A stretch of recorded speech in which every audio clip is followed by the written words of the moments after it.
Okay. Good afternoon, everyone, and welcome. I'm Anthony Gervich. I'm the Associate Chair, Senior Associate Chair of ECE.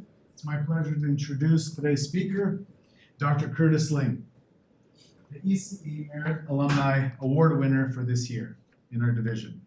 A little bit about Curtis. Curtis earned both his master's and doctoral degrees in electrical engineering here at Michigan after receiving his undergraduate degree from Caltech. So he finished up here his degrees, the graduate degrees in ECE in the Rad Lab under the advising of Gabby Roubaix. Right. He started his career as a professor at the Hong Kong University of Science and Technology. He then went into industry and joined Silicon Wave, which was acquired by RF Micro in 2004. Before that happened, he left the company in 2003 to found MaxLinear, a fabless semiconductor startup developing communication systems on silicon, with currently 1,500 employees, I believe. Yes. Is that right, Curtis? He served as their CTO since 2006. In this role, Curtis experienced firsthand how the semiconductor industry became the center of national attention. He navigated the explosive growth in wireless and data center infrastructure markets. The last time Curtis was here, about 10 years ago, he was presented with the Rackham Alumni Centennial Lecture for founding MaxLinear. We were very excited to welcome him back and learn more about his insights and expectations for the future of the industry. Curtis, thank you for coming back, and the podium is yours. Thank you.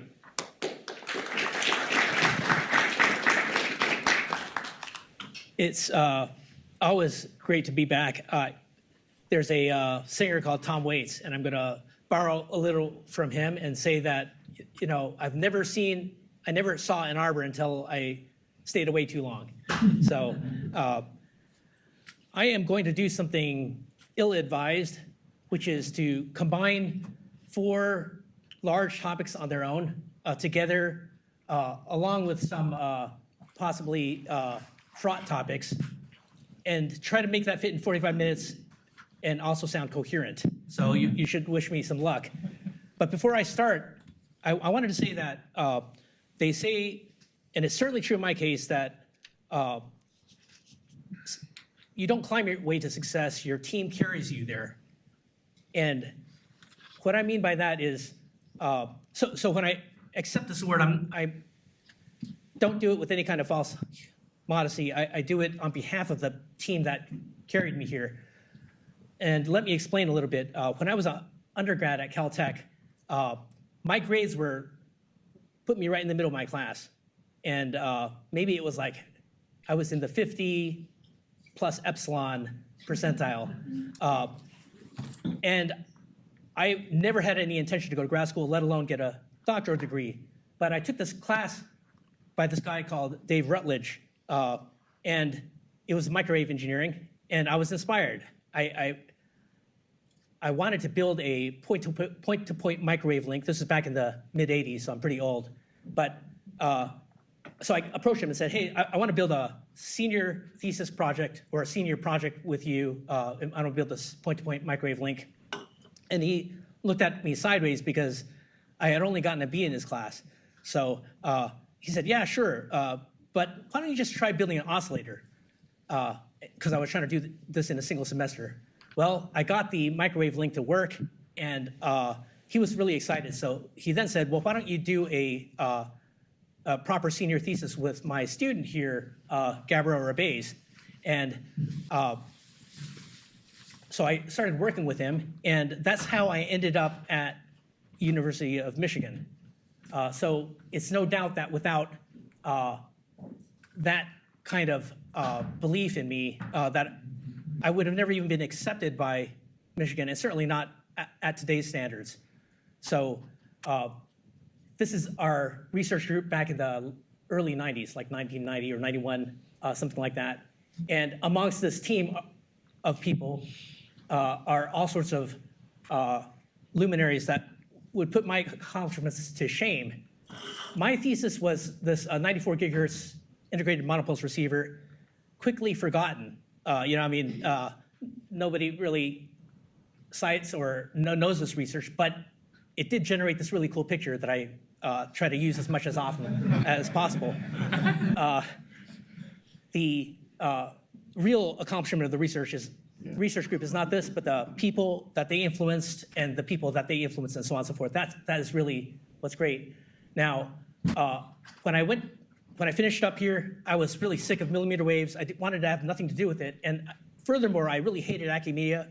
You know, I had seen how the meatballs get made, and I didn't want to, you know, I just knew that that was not the life for me. So I was headed to MIT Lincoln Labs. But then this interesting opportunity popped up in Hong Kong, where they were starting a new university, HKUST. And so I thought to myself, well, this is going to be interesting. It's not going to be a traditional academic job. And so I'm going to go there. I'm going to help start this department. I was the 15th or 16th faculty on the electrical engineering team. And furthermore, they were interested in this new technology called mobile communications. And they were aggressively recruiting for that. So I thought, this is the perfect chance for me to jettison my millimeter wave stuff, totally pivot, get to start a new university department, develop courses, generate funding, so on and so forth. Well, this turned out to be too much for me, you know, pivoting and then trying to recruit students and at the same time raise funding, develop courses, too much. And I was very unproductive from a research standpoint because I was trying to learn what the real problems were, just like a PhD. And so they didn't give me tenure, which it turns out was probably one of the best things that happened to my career. But 25 years later, they still invited me back for this reunion. And about half the people here are people that started that class, started those early faculty positions with me.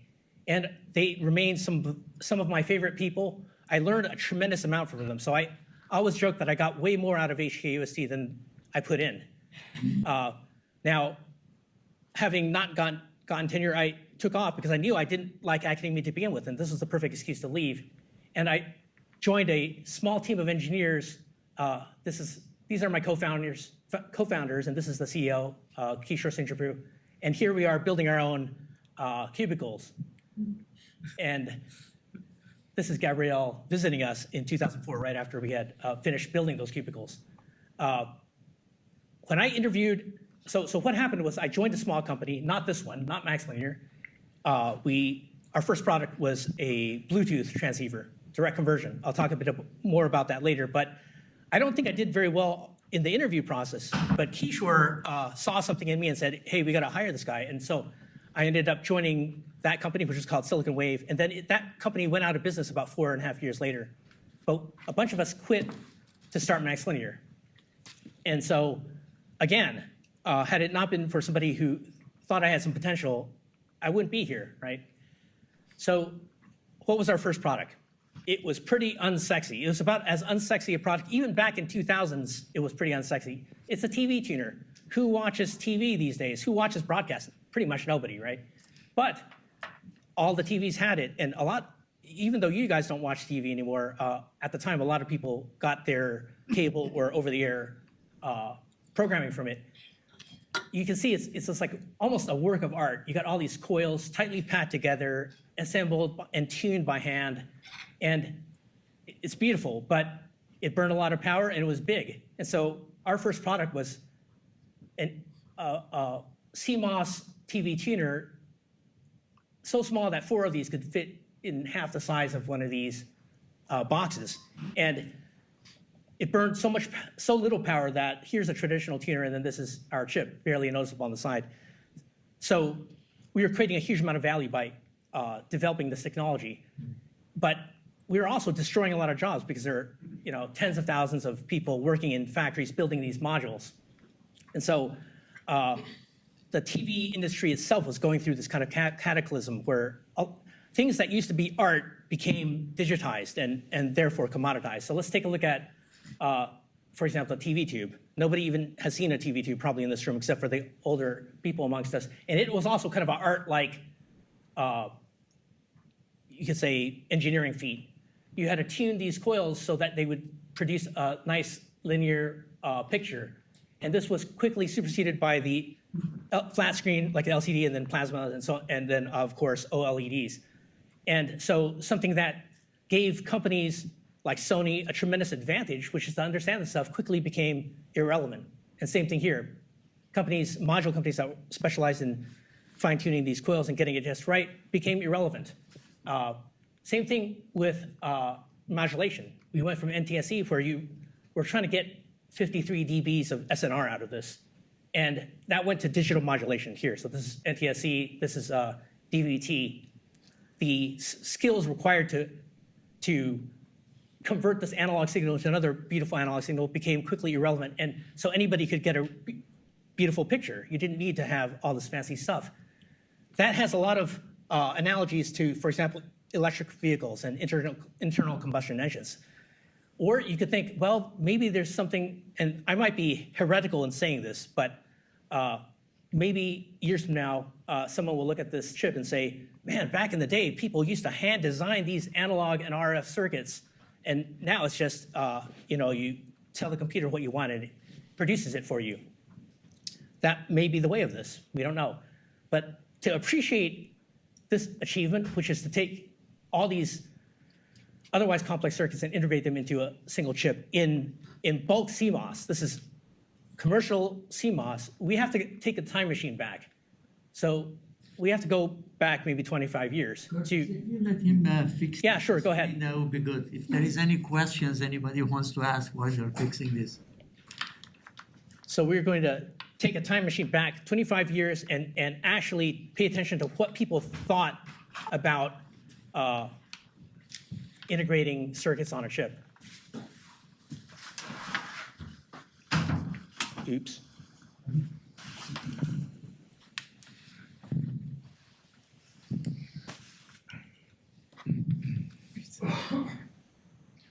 Okay, there it is. So let's just, oops. Okay, so 25 years ago, the way to capture that, thank you. The way to capture the thinking is to take a look at what people were saying in conferences, especially in the evening sessions of ISSCC, where all sorts of topics were free for all. Here's a title from 1995. And I love it because it really gets to the heart of it. It's people that stand in the way of good ideas happening. It's people who are kind of religious in their approach to things. And as well, the cultures, the way they work, how they think, right? But this, it's almost unimaginable that people would think that this was possibly not going to happen. Is CMOS ever going to make it to RF? That is astonishing. And what's even more astonishing is this statement made in 1997. However, there are no commercially available RFICs in PCS applications today. They are all RF CMOS. So that's what's happened in 25 years. And in fact, it happened even sooner. How about this one? This is a panel from 1997, again, RFIC symposium, which I presented last year at. And this guy, Ted, he's actually on the board of directors for MaxLinear. But here you see a bunch of processes, and nowhere is mentioned CMOS. This is what people thought in 25 years ago. Where's CMOS? We don't know. No, people were not considering it. But let's take a look at what they were saying. This is the part of the abstract. Direct conversion, 0IF, was mentioned, but only to point out that it's got a bunch of technical problems. Low sensitivity, low LO leakages required, et cetera, linear mixers. And they're just pointing out that nobody solved them yet. This is back in 1997. And of course, there's this one, which sets out a goal for industry. Hey, this is the holy grail, to plug an antenna in to a chip and then get bits out. That was considered like unachievable in 97. But over the next 25 years, even shorter actually, people would solve this problem through a series of innovations that I kind of think of as the greatest hits of innovation.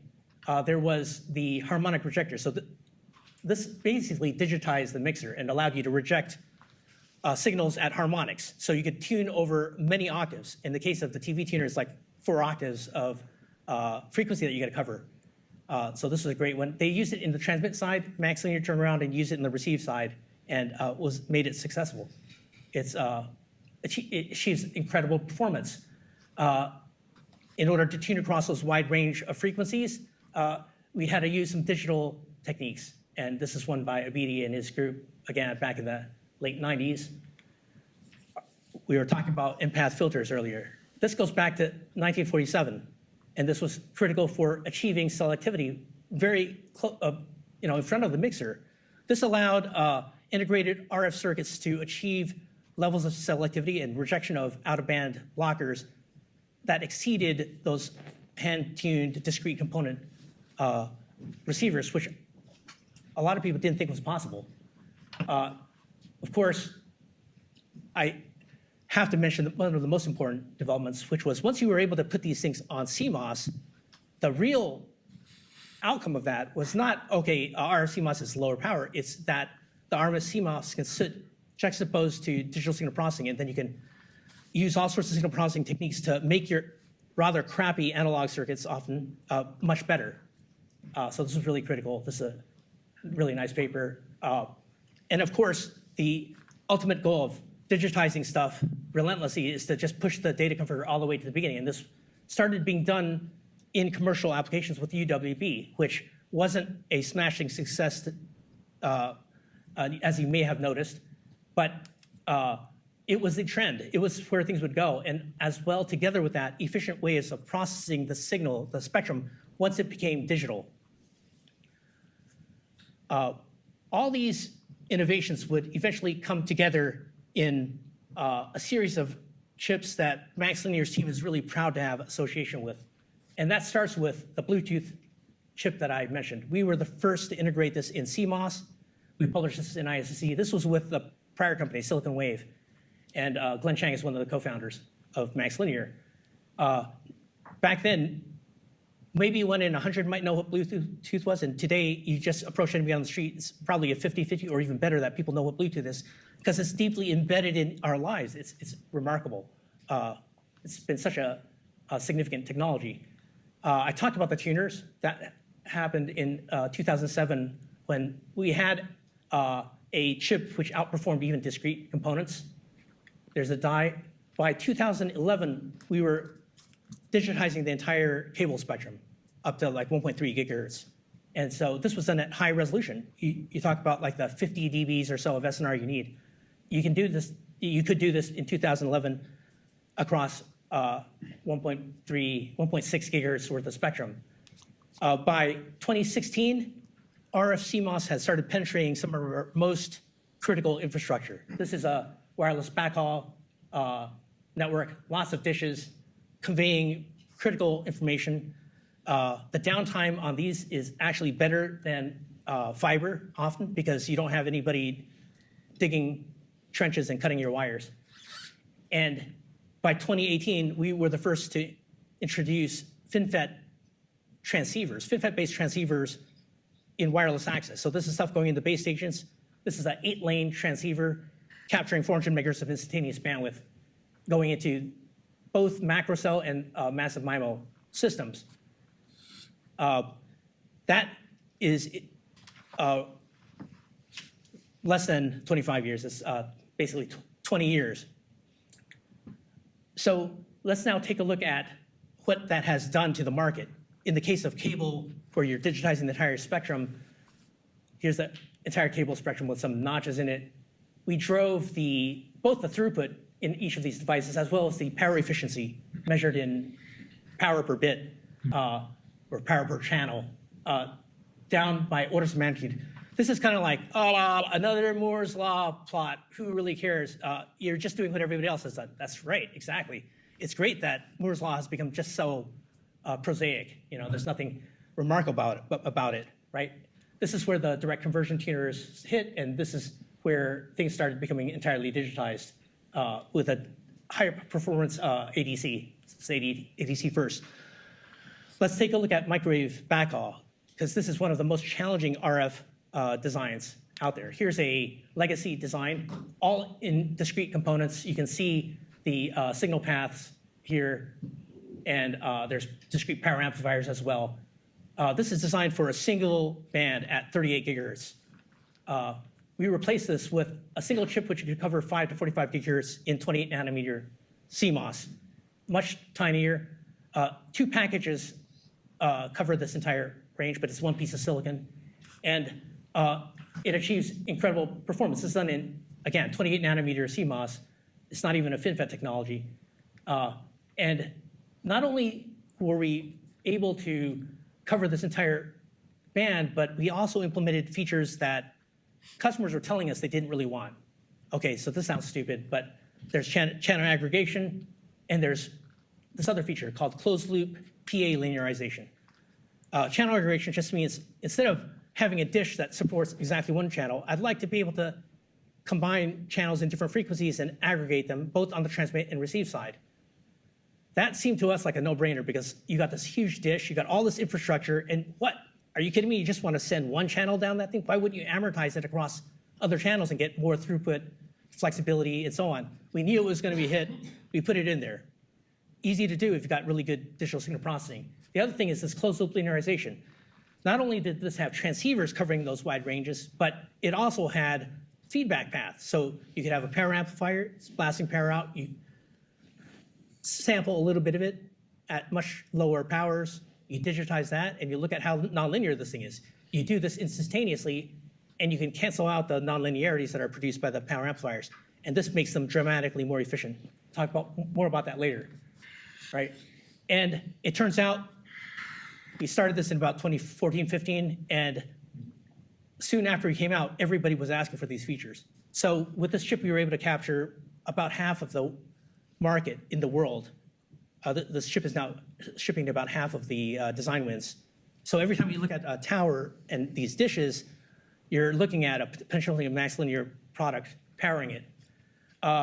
So this linearization, we deployed it, of course, not just in microwave backhaul, but also it's critical for wireless access, the stuff that goes into base stations talking to your cell phone. Here's a 256 QAM constellation. You can just by eyeball see that it's kind of like twisted and skewed, and you zoom in, you can see that the constellation points are spreading out, and you can immediately tell that, well, the spreading is dependent on what the prior symbol was, and you've got some memory effects. With linearization, you can support a 4096 QAM constellation, and it's just really beautiful. And to do that, you need substantially high signal-to-noise ratio, about 42 dB to make it work. And this has real knock-on effects. Actually, I misspoke. This is actually our microwave backhaul linearization with the integrated thing. But in 5G, you've got the same thing. You've got a linearization problem. This is what 4G requirements look like in terms of bandwidth, power, and so on and so forth. And with 5G, this expanded dramatically. So with 4G, 100 megahertz of instantaneous bandwidth was sufficient. This quadrupled with 5G. Instantaneous bandwidth means how much spectrum can you digitize at once and process, separate out channels or combine them together. And not only were we doing it at wider bandwidths, but we were doing it with better distortion targets. And we needed to support the next generation as well. And we did this with linearization.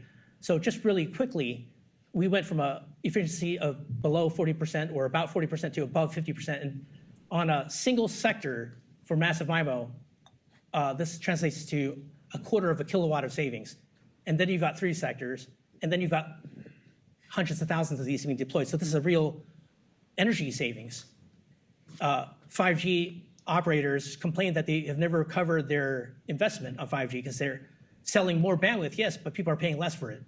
And so they're really conscious of how much it costs to operate these networks. And this is a spectrum, 400 megahertz, and then these are, you have to linearize across the adjacent channels to avoid interfering with neighboring spectrum, right? So without and with linearization. So digital signal processing is just, you can't do without it. Quick break. Gabriel Rebez visits me in around 2000, I want to say 13, at our new office. And I want to also break and talk about the Fabless ecosystem, because a lot of people don't fully understand how what Fabless is and how it works with the rest of the semiconductor ecosystem. Fabless means without a fab. A fab is a factory that builds chips. So Fabless means it's a chip company without a factory, and we just rent space. So let's take a look at this. This is the consumer, you and me, perhaps buying a phone. There's an operator that they're subscribing services from, and they're buying a product, say an iPhone or some kind of Android device. That product manufacturer has some choices. Are they going to design their own chips? Are they going to ask somebody else to design them? are they going to ask a Fabless, or are they going to ask a company like Intel, who owns their own foundries, to do it? Well, this is, I think, 2021 data, so a little bit dated, but about $135 billion of it went the Fabless way, and the green arrow means things are going up. Red means it's declining. And of that, about maybe 35% goes from the Fabless to pay for space in the foundry. So if anything, you can say that Fabless semiconductor companies are critical to keeping these foundries full. There are also these guys, and they are increasingly designing their own chips. So as a Fabless company, you're also competing for talent with these guys, but these are almost a different model. They're not like a real Intel, but they are product manufacturers. They operate data centers, and they've got a lot of cash. So you can say that the Fabless companies are really critical to filling foundries. If you are planning to start a foundry here in the US, such as the CHIPS Act is intending to do, you would be a fool not to pay attention to keeping that foundry full. And to do that, you need Fabless companies to actually start treating you seriously, because the moment you open that factory up for business, you're starting to lose money because the factory is getting less and less valuable. It's just depreciating. And so you want Fabless companies to be ready to build chips inside your factory, right? To do that, you need to make sure that the foundry has models.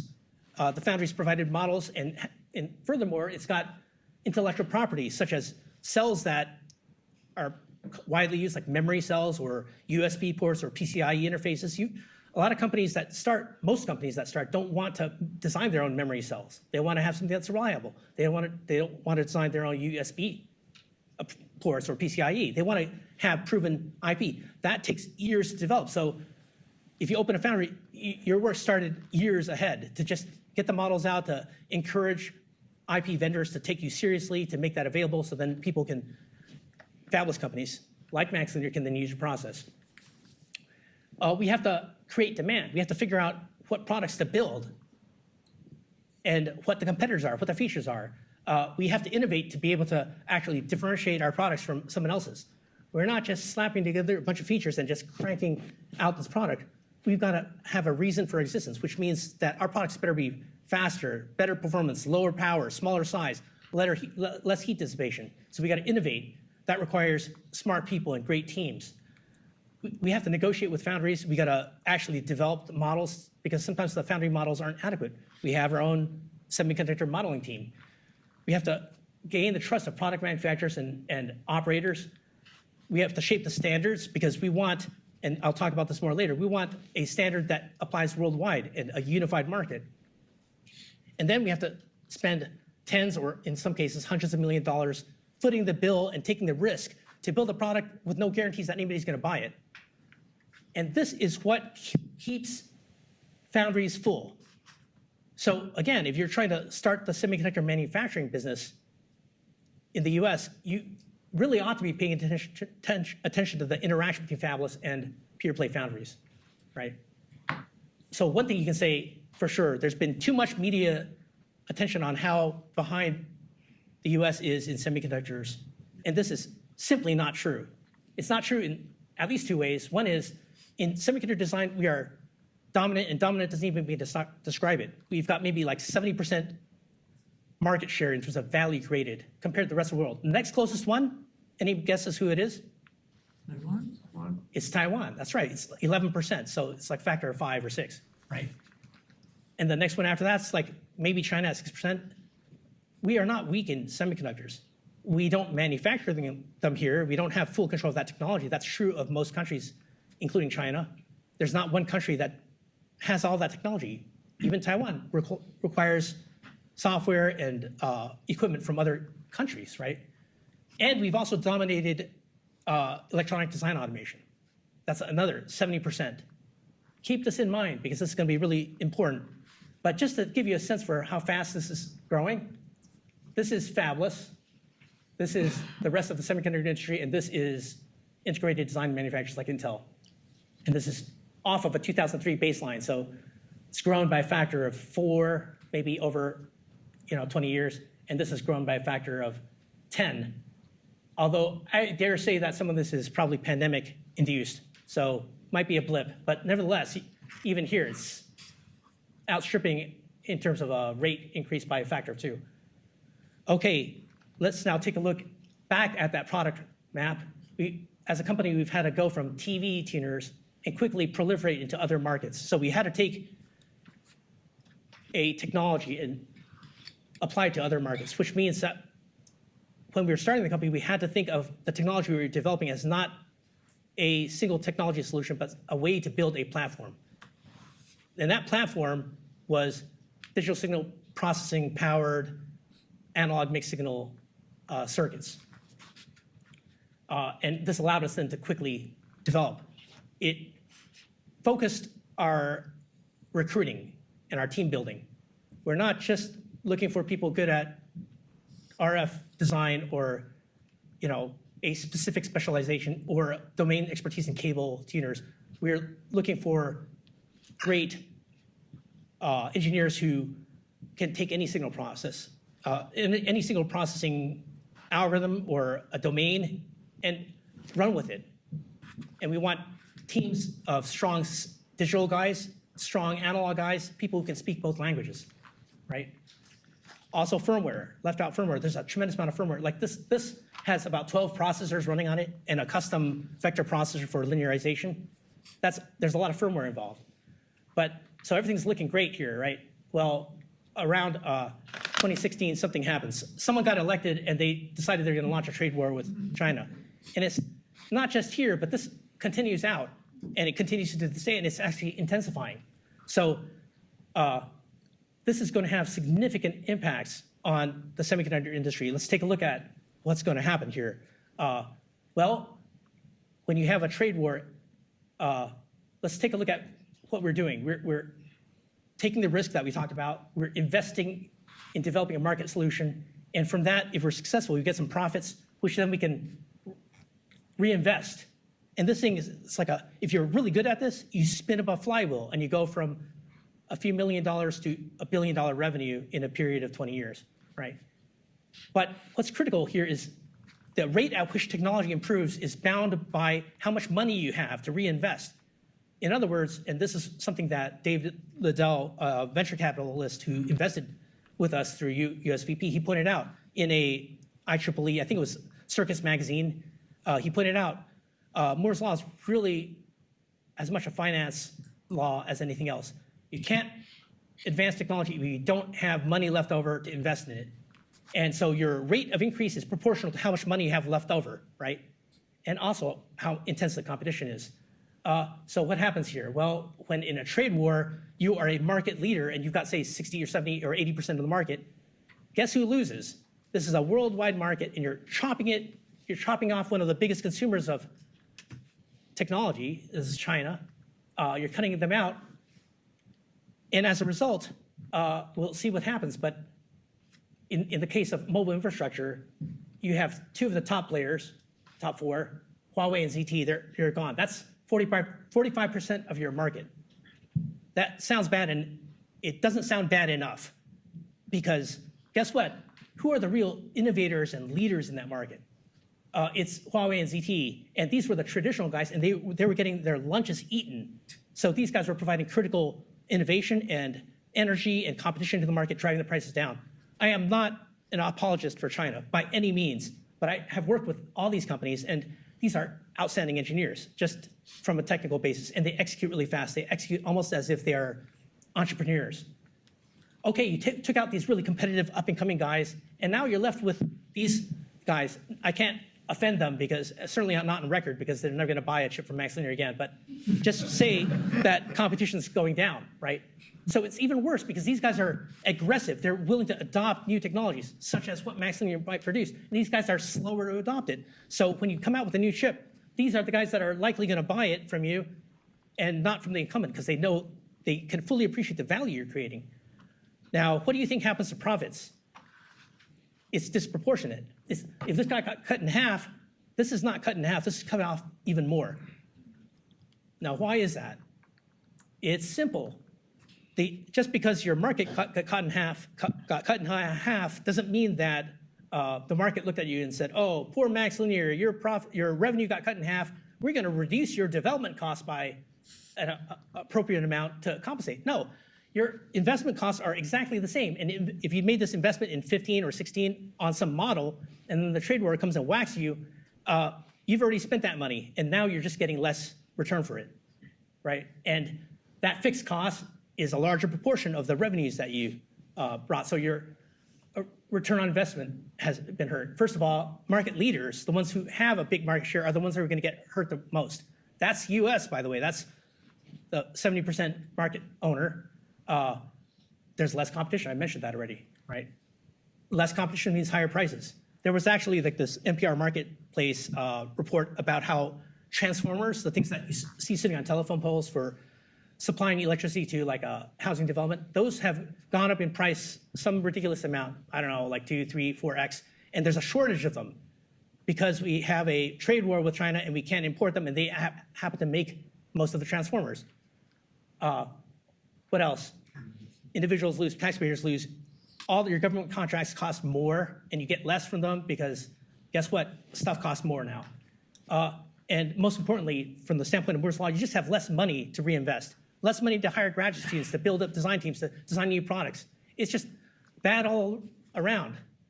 So like some former president said, trade wars are easy. Actually, they're not easy, but the logic is not hard. If we are, in this country, we are not even playing two-dimensional chess. We're not barely playing checkers. We're not even thinking moves ahead. And it's bad for the US economy. There's no question about it. But hey, it's popular with the base of both Democrats and Republicans. Of course, here in Michigan, we're all go blue, right? But you know, this is an issue that is popular with both sides.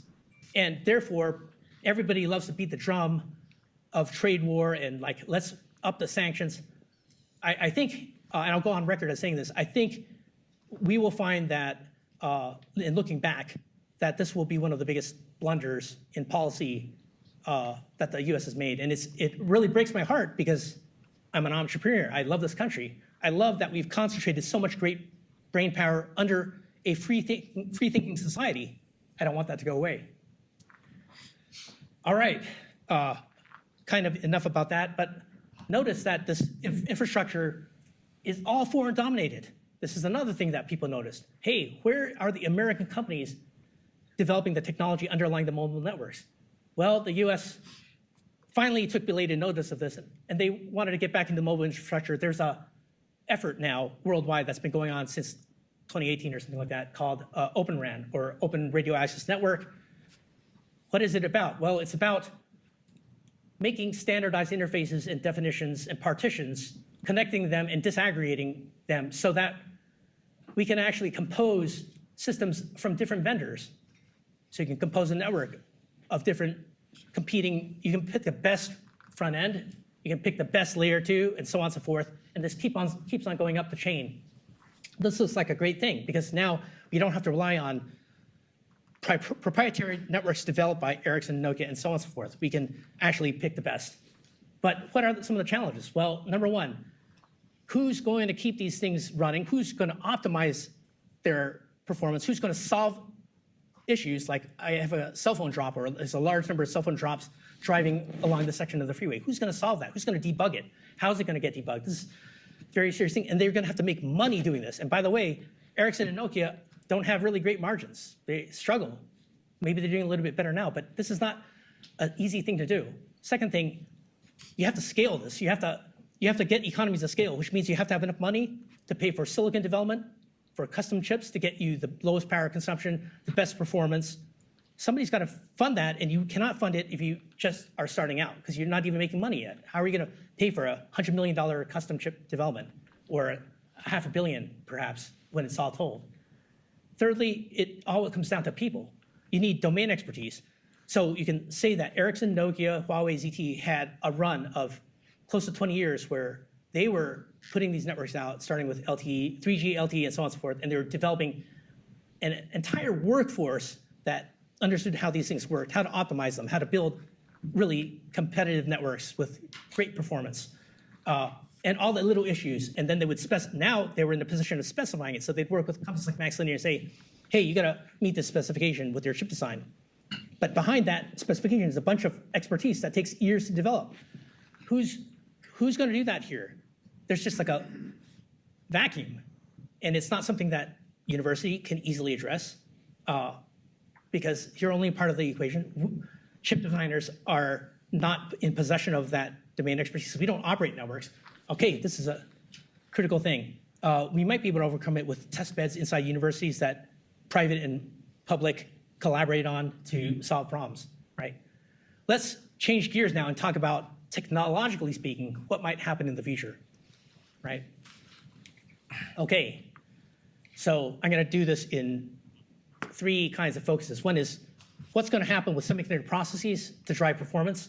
Then let's talk about the concept of array gain. This is a fun one. None of this will require too much complicated math. And finally, how do you take those benefits and scale them to a system that is power efficient and highly performant?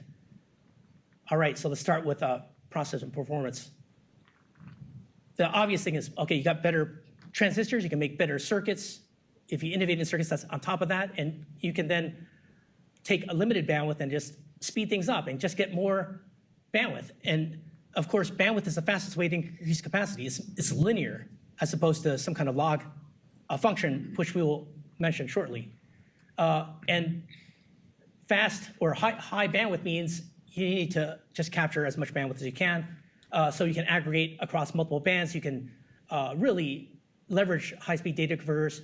If you can have digital calibration, you can correct for a bunch of defects here or imperfections, distortion, duty cycle issues, all sorts of stuff. So the question is, can we actually build a 5G sampling front end and make it competitive? So let's explore this question a little bit. This is a data converter chart plotting a figure of merit called the Schreier figure of merit for all the data converters published between 1997 and 21, basically.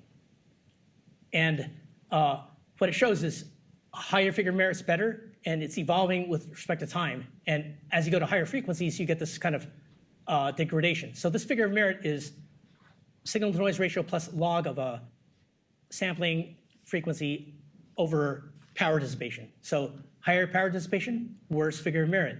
Better signal to noise and distortion, better figure of merit. Really simple. And what this shows is that, well, it's hard to build data converters that transcend these boundaries, right? These are a couple of MaxLinear products from 2018 and 2014. And this is the roll-off. It's about a dB of figure of merit per dB of frequency, right?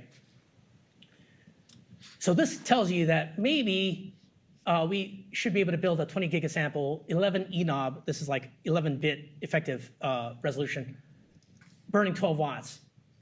Well, 12 watts is kind of a ludicrous number burning into a chip like that to begin with, but this also tells us nothing about circuit trade-offs or anything like that, and there are a lot of factors muddled together here. So let's take a little bit different look at this data. And what I did was I took all this data available from Boris Merman's, he's now at University of Hawaii, and his group has been regularly updating this, and I just pulled that data in and I started looking at it. And what we have is the figure of merit with frequency, and you see this evolution with respect to time. But now if you start looking at signal to noise and distortion ratio, so there's some interesting stuff you can see here, like if you just back this up, right? You can go to, hold on. This is not collaborating with me. Anyways, I'll just let it play out. But you can see, oops, sorry, I think I gotta play it on this. Page back and then come in. Yeah, there we go. I'll just play it forward. So there's that roll off, but then you also have a knee here. And so what I've done is I've separated all the CMOS devices because we only care about stuff that's gonna go well with digital signal processing. And what you see is I plot this as a function of process node, dB microns. You've got this relentless pace up to the right for 1 gigahertz. So you got to control for frequency here. So this looks like there's no end in sight. The other thing is you got this breakpoint here where it was 10 dB per decade, but then it sharply drops off at about 20 dB per decade. And this is commonly attributed to jitter. So your sampling clock starts contributing significantly, and it's a really hard barrier. And on top of that, there's some theoretical limits derived in this reference. But can you even get to a practical limit of 186 dB on this figure of merit? It remains to be seen. The other thing that we want to pay attention to is jitter, right? We want to see how fast that's changing because we've got the data now to analyze this, and you can actually plot that corner and watch it move by ear and look at the leading nodes and see how they're moving. And this shows another relentless drop in jitter. So it's improving, or so you think, but it's really punctuated by a couple really big drops. So this may just plateau out because innovations start dropping off. But what this suggests is that we should be able to hit a figure of merit of 166 dB hertz per watt, which means you can make one of these 20 gigasample devices burning 100 milliwatts, but it only achieves 55 dB SNDR because this thing's just like a hard ceiling. It's just not going to let any, high performance designs happen. So this only really allows us to capture a 400 megahertz instantaneous bandwidth, meeting the 5G specs today. Hey, that's what MaxLinear's chips do already, but with a mixer first design. But the benefit of this ADC first is that you can have discontinuous channels, right? You can aggregate across multiple bands, whereas with the mixer first, your 400 is all together in a single band. So the question is, how do we get around some of these problems? Well, do faster processes offer us any promise of faster speeds? This is a FT as a function of node, and these are planar devices, and this is where it starts ending with planar devices and high K metal gates. This is 28 nanometers, right? And then these are FinFET. So you take a step backward with 16 nanometers. 16 nanometer FinFET was actually slower. So this is not really looking great. And it's kind of just now recovering with 5 nanometers. So the device speed is not going to get, don't get your hopes up. But the good news is that you've got a wider range of efficient operation, GM over ID. This just tells you, a bigger number here means the current dropped for the same GM, or the GM went up with the same current. So you're just getting a wider range compared to the planar devices. And this is really great news. So you're going to get efficiencies there. And you expect that to improve as we progress to so-called gate-all-around devices, which you've heard about. These are FinFETs, and then you go to gate-all-around devices. They're already being developed in Samsung, and they will be developed with TSMC. And what you see here is a steady progression of device topologies, which then start going vertical. But just from a lithography standpoint, your devices will benefit from a steady reduction in dimensions. And we expect that right around here, things will plateau out, right? This is, again, the 1.5 nanometer node. This 1.5 is just a marketing term, and that's why they put quotes in it. There's nothing 1.5 nanometer on this device. Here's the gate length and so on and so forth. It's all marketing, but it sounds good. So, and you get real power savings too. This is, you get real benefits. You get density and power.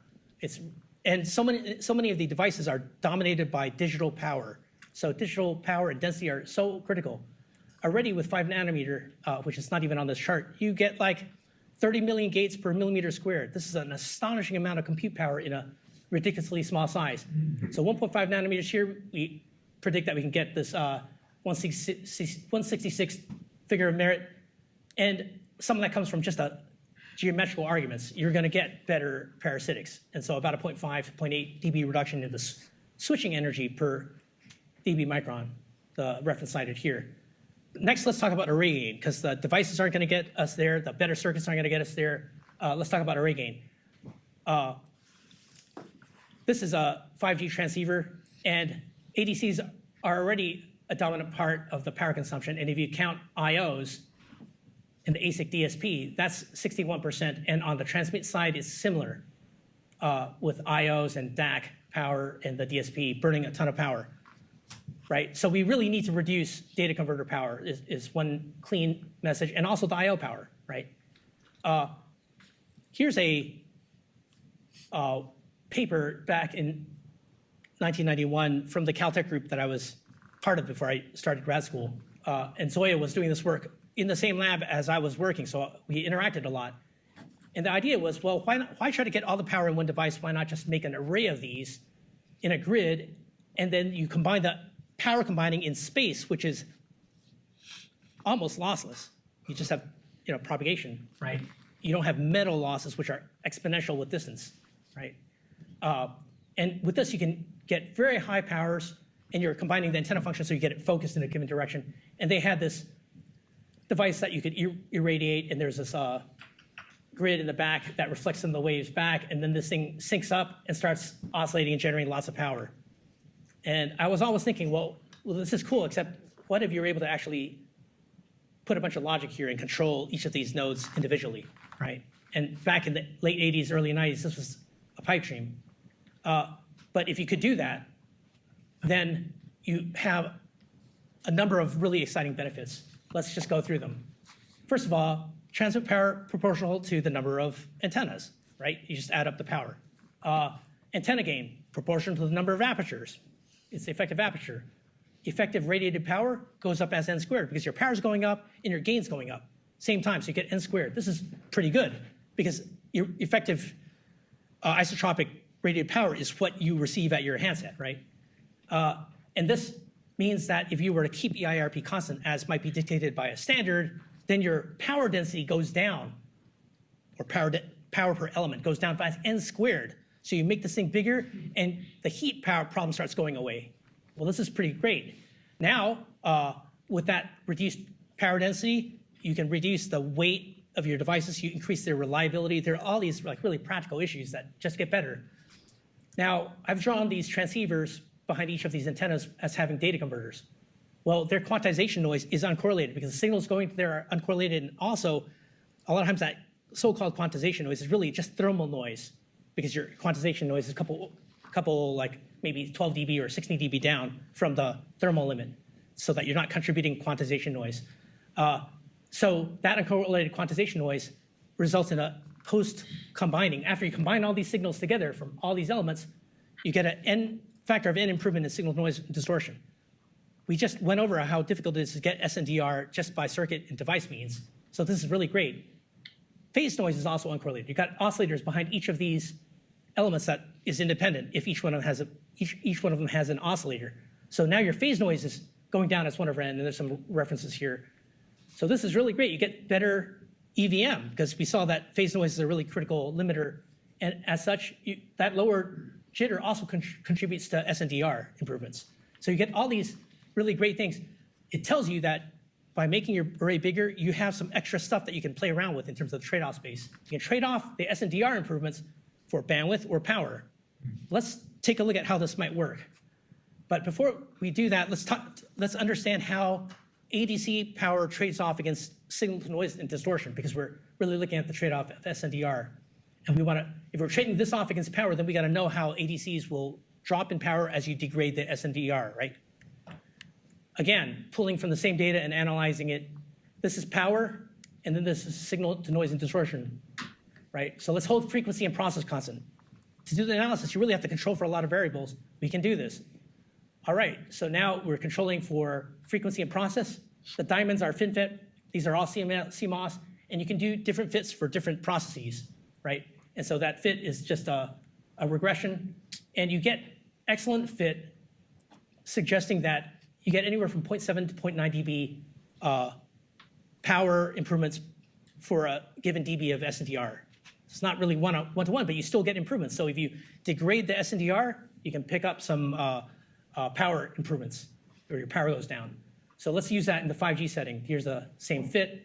This is the SNDR target for 5G with array gain of, assuming a 256 element array gain with 16 streams, you get 12 dB of SNDR performance.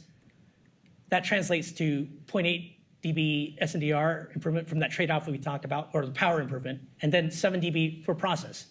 And that translates to a whopping 36x reduction in power just from using array gain. On the frequency side, this is the current target for FR1, frequency range 1, that's below 6 gigahertz or 7 gigahertz. You get 6 dB of frequency improvements from SNDR and 3.5 from process, just using all the analysis we've got. So what are the take-home messages? Well, you get a 9x improvement in bandwidth. This is starting to look good because you start out with 400 megahertz instantaneous bandwidth. You multiply that by 9, you get 3.6 gigs. That's looking pretty good. So if you were to hold these powers constant, if you hold the bandwidth constant, these data converters become minor contributors in your array. This is great because your biggest power contributors have gone away. If you Latency. Latency is also important. And that comes down to, that's right, if your bandwidth goes up and your sampling goes up, your latency's also gone down. Haven't talked about that. At today's power, if you were just to burn today's power, you can increase your ADC bandwidth by 9x. And now you can see that ADC first radios start becoming attractive. So this is just with system analysis, right? Now let's take another aspect of array gains, which is not part of this array gain paradigm that we talked about earlier. And let's talk about what happens with capacity when you start being able to support multiple beams at different times, at the same time. So here's a thought experiment. Let's say I've got a pot of power, a certain amount of power, say 1 watt, and I were to be required to communicate to 4 people at the same time. And I could do it 2 ways, of course, maybe more, but at least 2 ways, and that is I take the power, I send it all to Tony, then to Val, and I do this in the time cycled manner, right? That gives you an SNR that you're keeping constant, and then you're spreading it in time, right? Is that better than just having 4 beams and I take 1/4 of the power and send it to these guys? Which one's going to have higher capacity? Well, as much of a millimeter wave guy as I once was, one of my favorite equations is the capacity theorem, turns out. So we've got identical transmit power and same antenna gain, but we're just using it in different ways. And what this says, this capacity theorem says is your capacity is proportional to bandwidth. It's proportional to log of SNR over the number of beams because the SNR is being divided down. It's being shared here. And then it's going up as the number of beams because it's just proportional to the number of things you're sending, right? And so this guy's going down as you increase the number of beams, but it's going down weakly because it's log. And this guy's going up linearly. So this is a clear loser. This is a clear winner. How fast does it win or lose? Here's the capacity as a function of the number of beams. And this is, again, making certain assumptions, simplifying assumptions, like they're all at the same range, they're at line of sight. You can change the math to look at other scenarios, but it's going to be looking like this. Now, we could also hold capacity constant and look at range. What effect does this have on range? And as I increase the number of beams, this thing's going up even more linearly than that guy, right? Again, with the simplifying assumptions. So this just says, as an engineer, we should be looking at ways to increase simultaneous number of beams. It's just a slam dunk winner, and there are some other analyses that one of our interns did, which I can't touch on because of limited time. How do we scale this? How do we make this into larger and larger arrays? Well, with space, if I have larger arrays, I can slice space finer, and therefore I can put more simultaneous beams and more throughput, as we've discussed. These larger arrays burn more power, and so how do we make this cost-effective and also power efficient? There's a paper in 2019 ISACC by Intel and a bunch of people, and they talked about this tiled array. And they did this in a pure FinFET CMOS technology. I think this is Global Foundries. And you could just tile these guys up. And the way it worked was you did all your combining at baseband, and it's a great paper, but they didn't go far enough because they made this analog instead of digital. And with analog, if you want to increase the number of beams, you've got to increase the number of analog signal processing. So you can't easily scale this up to 16 beams. It's just going to blow up. So why not just do everything digitally at the baseband and combine with high-speed SerDes? Well, this stuff burns power. This stuff burns power. But we've already talked about how these powers are going to really drop, and also array factor is going to help us. So in order to understand how this is going to be affordable or whether it's affordable, let's take a look at what's happening with interconnect, right? Well, with interconnect speeds, this is just wireline. you use the simplest possible signaling. You're not really limited by the medium bandwidth, sort of, but not really. And you care about latency and power consumption and complexity. You want the simplest possible way. So NRZ has been the ruling the roost, so to speak. You're just really constrained by power density and less by the bandwidth of the medium. But as you approach 2016, what you found was the medium was starting. The medium and also the circuits and also the photonics were starting to lose steam. They weren't scaling up at a doubling every 4 or 5 years. So this compelled people to go to PAM4, which is just twice the number of bits per symbol. Okay, you've seen a 4096 QAM modulation, and this is looking pathetic. But this is also running at hundreds of times faster, and it's got the latency and so on and so forth. And so this is a really wideband signal, and so you got to equalize this really super high-speed data stream across a really wide frequency range. That's not easy at all, but it becomes possible because DSP is coming into the game. You can put DSPs on this, and so PAM4 was really what pushed things over from an analog most approach to a digital signal processing based approach, right?